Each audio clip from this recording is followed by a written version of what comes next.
I need to tell you something. General Motors is not going to put on a sticker under your hood.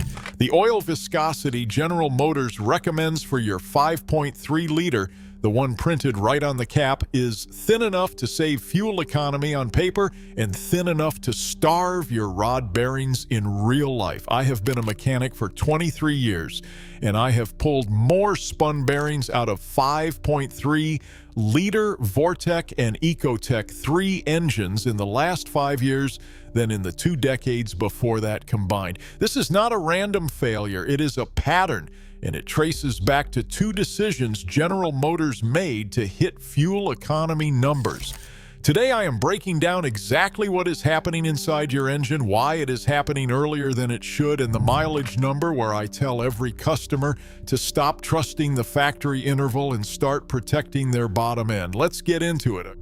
A customer of mine, a guy who hauls horse trailers for a living, brought me his 2016 Silverado 1500 with the 5.3 liter Ecotec 3 about 8 months ago. It had 91,000 miles on it. Dealer serviced its entire life.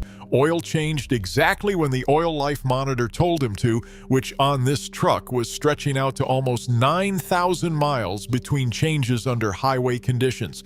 He came in because he heard a knock on cold start that cleared up after about 10 seconds. I have heard that knock 1,000 times, and I already knew what I was going to find before I pulled the pan. Rod bearing number 2 was wiped down to copper, not scored, not worn, wiped. The oil that came out of that engine looked fine. It was not sludged. It was not black. It just was not doing its job anymore by the time it mattered most. Here is what most owners do not understand about how GM arrived at the oil spec for these engines. The 5.3 liter across both the older Gen 4 Vortec and the newer Gen 5 Ecotec 3 is factory rated for Dexos 15W30 in most model years, and GM shifted several Ecotec 3 applications to 0W20 starting around 2019 to squeeze out fractions of a mile per gallon for CAFE compliance. Thinner oil flows faster on a cold start, reduces pumping losses, and looks great on an EPA test cycle. What it does not do particularly well is maintain film strength on a rotating assembly that is also running active fuel management, GM's cylinder deactivation system that shuts down 4 of the 8 cylinders under light load. Every time AFM toggles cylinders on and off, oil pressure to certain lifters and to the rod bearings on the deactivated cylinders fluctuates. You are asking a thinner film of oil to maintain consistent clearance on a bearing surface that is already dealing with pressure pulses it was not dealing with on the old non-AFM small blocks.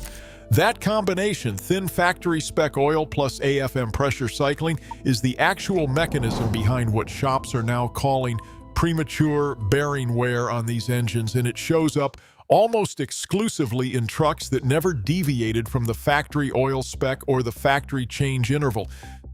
The second part of the problem is the oil life monitoring system itself. GM's oil life monitor does not measure actual oil condition through a sensor the way some German manufacturers do. It calculates a percentage based on an algorithm that factors in engine temperature, revolutions per minute, load, and trip length, then estimates degradation from there. On a truck doing mostly highway miles at steady revolutions per minute, that algorithm can stretch the interval out to 7,500, sometimes over 9,000 miles before it tells you to change the oil. On paper, that sounds efficient. In practice, you are running Dexos 15W30 or 0W20, an oil that is already thinner than what these engines ran with in the Gen 3 days for nearly twice as long as the old 3,000 to 5,000 mile interval most of us grew up on. By the time you hit 8,000 or 9,000 miles on that thin oil, shear stability has dropped, the viscosity index improvers have broken down under heat cycling, and you're essentially running a lighter weight oil than what left the bottle. That is exactly the window where I start seeing bearing wear show up on inspection, even on engines with clean-looking oil and a spotless service history. I want to be clear about something, because I do not want this to sound like I am telling you GM built a bad engine. I am not.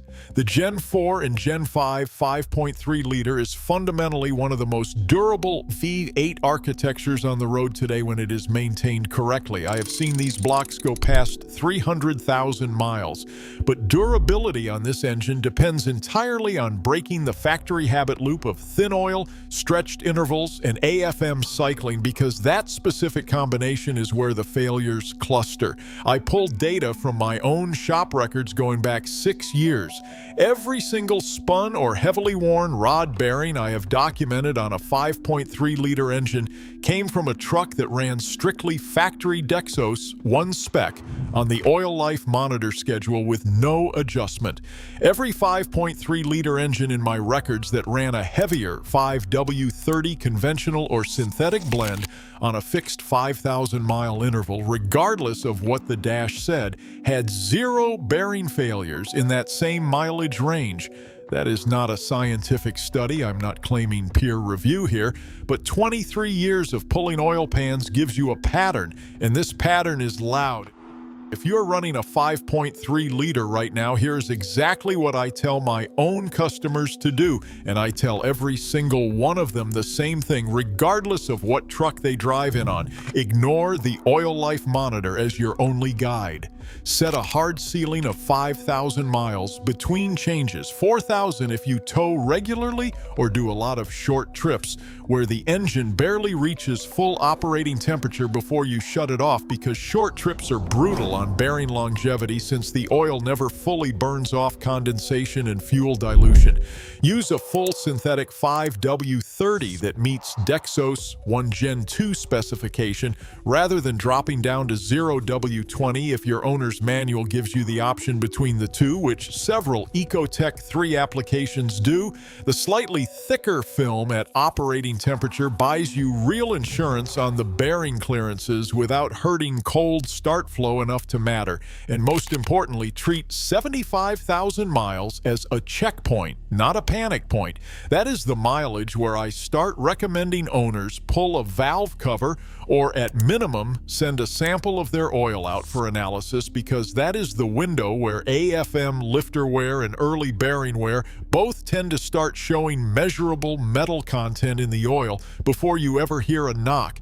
Catching it at 75,000 with an oil analysis cost you about $30. Catching it at 110,000 with a knock costs you $4,000 to $6,000 for a bottom-end rebuild, more if you want it done right with new bearings, a fresh oil pump, and a full inspection of the crank journals. If this kind of information is helping you keep your truck out of my shop for the wrong reasons, do me a favor and hit subscribe.